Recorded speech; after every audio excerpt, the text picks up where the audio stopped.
बिस्मिल्लाहिर्रहमानिर्रहीम। अस्सलाम वालेकुम class, welcome to second year. मैं आप लोग को सेकेंड ईयर की केमिस्ट्री पढ़ाऊंगी। बेसिकली सेकेंड ईयर की केमिस्ट्री 2 पोर्शन में डिवाइड की गई है। जो इसका फर्स्ट पोर्शन है उसको हम इनऑर्गेनिक केमिस्ट्री कहते हैं और उसमें फर्स्ट 6 चैप्टर इंक्लूड हैं। जो इसका सेकेंड पोर्शन है उसको हम ऑर्गेनिक केमिस्ट्री कहते हैं और इसमें 7 to 16 चैप्टर इन्वॉल्व हैं। बेटा हम जा रहे हैं वो है चैप्टर 7 जिसका नेम है fundamental principle of organic chemistry. देखिए इसके नाम से जाहिर हो रहा है कि ऑर्गेनिक केमिस्ट्री में जो बेसिक नॉलेज यूज़ होगा उसके मुतालिक ये चैप्टर बताएगा। बेटा ऑर्गेनिक केमिस्ट्री में अब से लेकर ऑनवर्ड जितने भी हमने चैप्टर पढ़ने हैं उसमें जो बेसिक नॉलेज यूज़ होगा वो इसी चैप्टर से रिलेट कर रहा होगा। आप लोगों ने इस चैप्टर को अच्छे से समझना है, ठीक है। अच्छा, अगर मैं इसकी हिस्ट्री की बात करूं तो 200 साल पहले साइंटिस्ट ने अर्थ पे जितने भी कंपाउंड थे उनको क्लासिफाई करने के बारे में सोचा। अब बेटा क्लासिफिकेशन के डिफरेंट मेथड होते हैं। फॉर एग्जांपल मैं हमारी फिजिकल क्लास की बात करती हूँ जो कि फर्स्ट ईयर में होती रही है और मैं आप लोगों को क्लासीफाई करने के बारे में सोचूं तो बेटा मेरे पास डिफरेंट बेसिस होंगी जिनकी बेस पे मैं आप लोगों को क्लासीफाई कर सकती हूँ। मैं आप लोगों को आपके मार्क्स की बेस पे क्लासीफाई कर सकती हूँ। फॉर एग्जांपल मैं कहूँ कि ऐसे स्टूडेंट जिनके मार्क्स 750 तक हैं वो एक ग्रुप ए बना लें। ऐसे स्टूडेंट जिनके मार्क्स 850 तक हैं वो एक ग्रुप बी बना लें और ऐसे स्टूडेंट जिनके मार्क्स 950 या 950 से अबव हैं वो एक ग्रुप सी बना लें, ठीक है। इसी तरीके से साइंटिस्ट ने ऑर्गेनिक कंपाउंड को क्लासीफाई किया on the basis of their origin. बेटा ओरिजिन का मतलब ये है कि कंपाउंड को हम कहाँ से हासिल करते हैं। कुछ कंपाउंड ऐसे थे जिनको हम लिविंग थिंग से हासिल करते थे और कुछ कंपाउंड ऐसे थे जिनको हम नॉन लिविंग थिंग से हासिल करते थे। ऐसे कंपाउंड जिनको लिविंग थिंग से हासिल किया जाता था उनको उन्होंने नाम दिया ऑर्गेनिक कंपाउंड का और ऐसे कंपाउंड जिनको नॉन लिविंग थिंग से हासिल किया जाता था उनको उन्होंने नाम दिया इनऑर्गेनिक कंपाउंड का। अब लिविंग थिंग्स कौन कौन सी हैं? Plants, animals, micro organisms. और नॉन लिविंग थिंग्स कौन कौन सी हैं? मिनरल्स, ठीक है। मैं अगेन रिपीट कर रही हूँ, उन्होंने कंपाउंड को क्लासीफाई किया on the basis of their origin. ऐसे कंपाउंड जिनको लिविंग थिंग से ऑब्टेन किया जा सकता था उनको ऑर्गेनिक कंपाउंड कहा और ऐसे कंपाउंड जिनको नॉन लिविंग थिंग से हासिल किया जाता था उनको उन्होंने क्या कहा? Inorganic compound. बेटा इसी नॉलेज को बेस बनाते हुए उन्होंने एक थ्योरी दी जिसको कहा वाइटल फोर्स थ्योरी। बेटा इस थ्योरी के 3 इम्पोर्टेंट पॉइंट्स हैं। पहला पॉइंट ये है कि ऑर्गेनिक कंपाउंड को हम सिर्फ लिविंग थिंग से ही हासिल कर सकते हैं, इनऑर्गेनिक कंपाउंड को हम सिर्फ नॉन लिविंग थिंग से हासिल कर सकते हैं। इसकी रीज़न क्या है? बेटा वाइटल फोर्स थ्योरी, नाम देखें, वाइटल मीन अहम, फोर्स मीन फोर्स। बेटा ऑर्गेनिक कंपाउंड में एक स्पेसिफिक फोर्स होती है जो सिर्फ लिविंग थिंग से ही हासिल की जा सकती है, उनके ख्याल में ये था। इसी तरीके से इनऑर्गेनिक कंपाउंड में एक ख़ास किस्म की फोर्स होती है जिसको हम नॉन लिविंग थिंग से ही सिर्फ हासिल कर सकते हैं।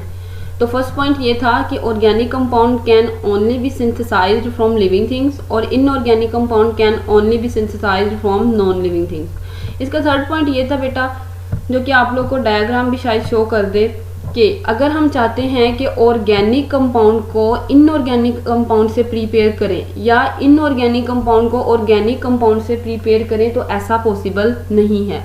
इसी तरीके से हम कभी भी नॉन लिविंग थिंग्स से ऑर्गेनिक कंपाउंड एक्सट्रैक्ट नहीं कर सकते। सिमिलरली अल्टरनेटिवली आप ये भी कह सकते हैं कि इनऑर्गेनिक कंपाउंड को हम लिविंग थिंग से हासिल नहीं कर सकते। ये वाइटल फोर्स थ्योरी थी। वाइटल फोर्स थ्योरी के 3 इंपॉर्टेंट पॉइंट्स हैं। फर्स्ट पॉइंट ये है कि organic compound can only synthesized from living things, inorganic compound can only synthesized from non living things. और थर्ड पॉइंट ये है कि organic compound can never be synthesized from inorganic compound. इसको आप अपनी मर्जी से भी लिख सकते हैं। बेटा आप ये भी कह सकते हैं कि organic compound can not be extract from non living things, ठीक है। आप ये भी कह सकते हैं inorganic compound can not be extract from living things, ठीक है। आपकी मर्जी है। 3 पॉइंट्स हैं, 3 पॉइंट्स को आप लोगों ने लिखना है। अच्छा, उसके बाद एक साइंटिस्ट आया जिसका नाम था फ्रेडरिक वॉलर। उसने क्या किया? वाइटल फोर्स थ्योरी को रिजेक्ट किया अपने लैब वर्क के थ्रू। बेटा इसका लैब वर्क क्या था? इसका लैब वर्क ये था कि इसने अमोनियम सायानेट को यूज़ किया जो कि वेल नोन इनऑर्गेनिक कंपाउंड है। इसको यूज़ करते हुए इसने एक ऑर्गेनिक कंपाउंड प्रिपेयर किया जिसका नाम था यूरिया। अब आप लोगों को पता है यूरिया हमारी किडनी में प्रेजेंट होता है, हम यूरिया टेस्ट भी करवाते हैं, ठीक है। इसके अलावा यूरिया एज अ फर्टिलाइजर भी यूज होता है। चैप्टर 15 में यूरिया के मतलब काफ़ी इन्फॉर्मेशन है, हम लोग उधर पढ़ेंगे जहाँ पे ये एज अ फर्टिलाइजर यूज हो रहा है, ठीक है। अभी के लिए आप लोगों ने सिर्फ जो चीज़ याद रखनी है वो ये रखनी है कि फ्रेडरिक वोहलर का वर्क किया था, इसने अमोनियम साइनेट यूज़ किया जो कि इनऑर्गेनिक कंपाउंड था, और इससे इसने प्रीपेयर किया यूरिया जो कि ऑर्गेनिक कंपाउंड है।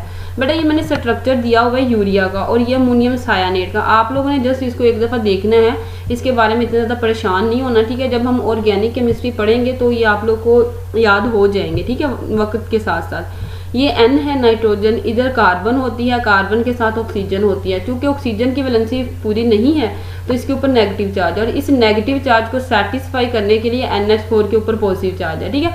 इसी तरीके से ये यूरिया है, NH2 ये कार्बन है, और इस साइड कार्बन के दोनों साइड पे NH2 लगा हुआ है, और फिर एक साइड पे इसके साथ डबल बॉन्डेड ऑक्सीजन है, ठीक है। उसके बाद नेक्स्ट है, इसके काम को बेस बनाते हुए साइंटिस्ट ने क्या किया, साइंटिस्ट ने डिफरेंट कंपाउंड्स प्रिपेयर करना शुरू कर दिए, और उनकी प्रिपरेशन के बाद उनकी एनालिसिस करना शुरू कर दी। बेटा आप लोगों को पता है एनालिसिस दो तरह से हम करते हैं, एक होती है क्वालिटेटिव एनालिसिस और एक होती है क्वांटिटेटिव एनालिसिस, ठीक है।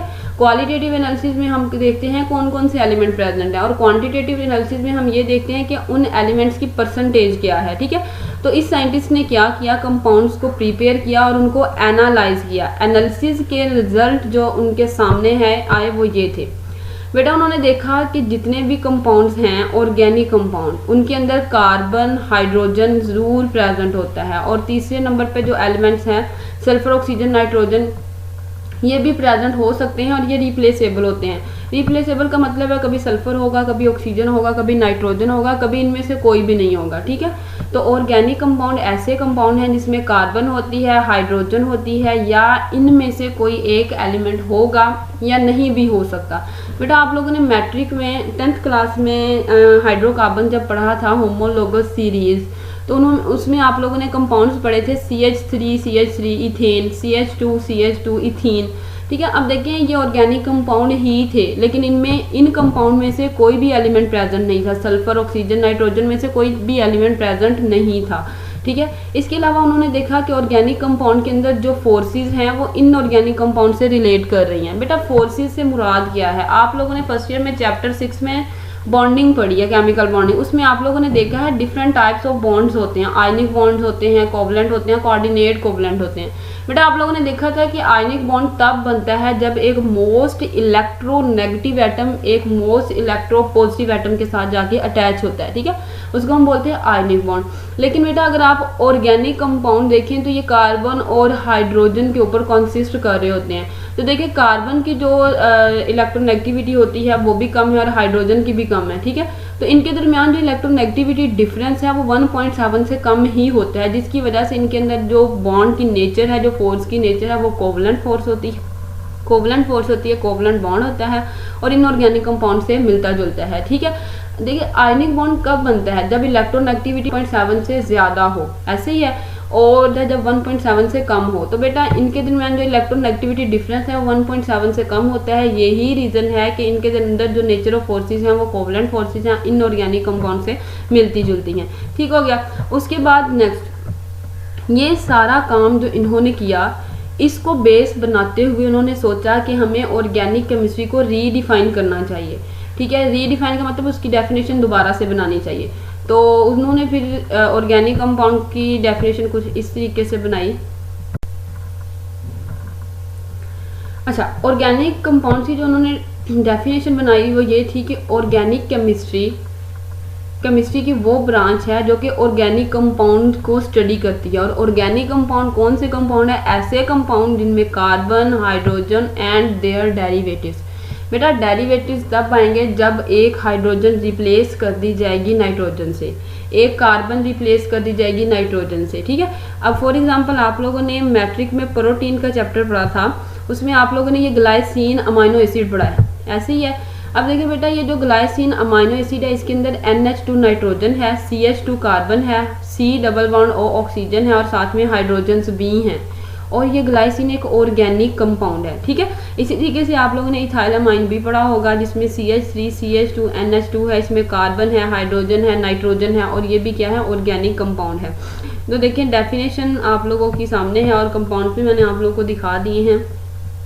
ऑर्गेनिक कंपाउंड ऐसे कंपाउंड्स हैं जिनमें कार्बन होती है, हाइड्रोजन होती है और साथ में इनके डेरिवेटिव्स होते हैं। डेरिवेटिव्स की का मतलब क्या है कि जब नाइट्रोजन आ जाएगी या सल्फर आ जाएगी या ऑक्सीजन आ जाएगी तो उसको हम क्या कहेंगे, डेरिवेटिव्स कहेंगे बेटा। लेकिन इसमें एक्सेप्शन है। अब देखिए केमिस्ट्री जो सी है वो इंटरेस्टिंग तभी होती है जब उसमें एक्सेप्शन आ जाए, ठीक है। ऐसे तो सीधी सीधी केमिस्ट्री का मज़ा नहीं आता। एक्सेप्शन क्या है, कुछ कंपाउंड ऐसे हैं जिनमें कार्बन प्रेजेंट है, हाइड्रोजन प्रेजेंट है, ऑक्सीजन प्रेजेंट है, लेकिन फिर भी वो इनऑर्गेनिक कंपाउंड है, ऑर्गेनिक कंपाउंड नहीं है। जो इसकी फर्स्ट एग्जांपल है कार्बन मोनोऑक्साइड। देखिए कार्बन है, ऑक्सीजन है, लेकिन फिर भी ये क्या है, इनऑर्गेनिक कंपाउंड है। इसी तरीके से ये कार्बन डाइऑक्साइड देख लें, कार्बन है, ऑक्सीजन है, ये भी क्या है, इनऑर्गेनिक कंपाउंड है। कार्बोनेट्स और बाइकार्बोनेट्स, ठीक है। अब देखिए बेटा मैं आप लोगों को कार्बोनेट्स और बाइकार्बोनेट्स का स्ट्रक्चर दिखाती हूँ। ये है हमारे पास कार्बोनेट और ये है बाइकार्बोनेट। देखें कार्बोनेट को एक दफ़ा इग्नोर करें, बाइकार्बोनेट में हाइड्रोजन है, कार्बन है और साथ में क्या है, ऑक्सीजन है।